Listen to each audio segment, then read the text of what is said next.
Hi ஹலோங்க. வாங்க, இன்னைக்கு பேத்திங்களுக்கு கோயிலுக்கு போயிருந்தப்ப என்ன பொம்மை சூஸ் பண்ணலாம் அப்படின்னு சொல்ல மினியேச்சரில் சமையல் செய்யணும்னு சொல்லிட்டு பேசிகிட்டு இருந்தாங்க பெரிய பேத்தி. அப்போ பார்த்துட்டே போனால் எனக்கு இந்த மாதிரி சின்ன சைஸில் தான் கிடச்சிது. பெரிய சைஸ் வச்சிட்டு இருந்தாங்க, ஆனால் எது செட் ஆகுன்னு எனக்கே தெரியல. நான் வீடியோவும் பார்க்கல பெருசாக. சரி வாங்கிட்டு வந்து பார்ப்போம்னு சொல்லிட்டு வாங்கிட்டு வந்தேங்க. ரொம்ப குட்டி குட்டியாக இருந்துச்சுங்க. ஆனால் இப்படி தான் இருக்குமான்னு எனக்கு தெரியல. வாங்கிட்டு வந்துட்டோம். அதை பிரிக்க விடலை, பார்க்கவும் விடலைங்க. அது ஸ்டார்ட் பண்ணதுலேருந்து ஒரே அமுக்குள்ளங்க, பிரி பார்க்கணும்னு சொல்லிட்டுன்னு.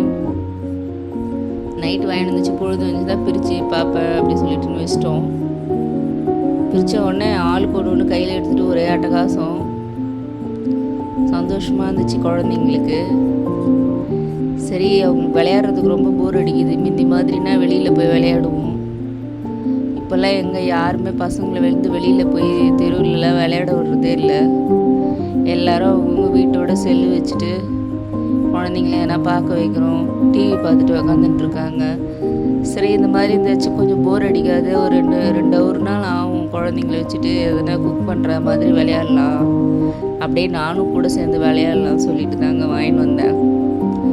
சின்ன வயசில் கல் வச்சு கொட்டாங்குச்சியில் சமையல் செய்வோம்.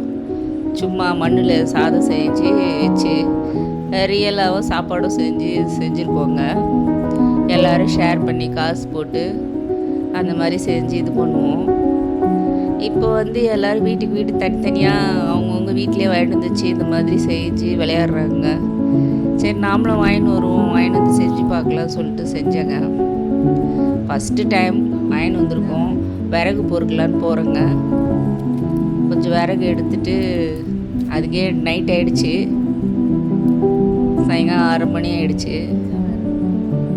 சரி வாங்க, வெளியில் போயிட்டு விறகு உடைச்சிட்டு வந்து வைக்கலாம், அப்புறமா செய்யலாம் அப்படி சொல்லிட்டுன்னு வெளியில் இட்டுன்னு போயிட்டு விறகெல்லாம் அடுக்கி க்ளீன் பண்ணி அந்த ஒரு இது மாதிரி கட்டுவாங்க, கட்டு போல், அதெல்லாம் நாங்களுமே செஞ்சுருக்கோங்க சின்ன வயசில்.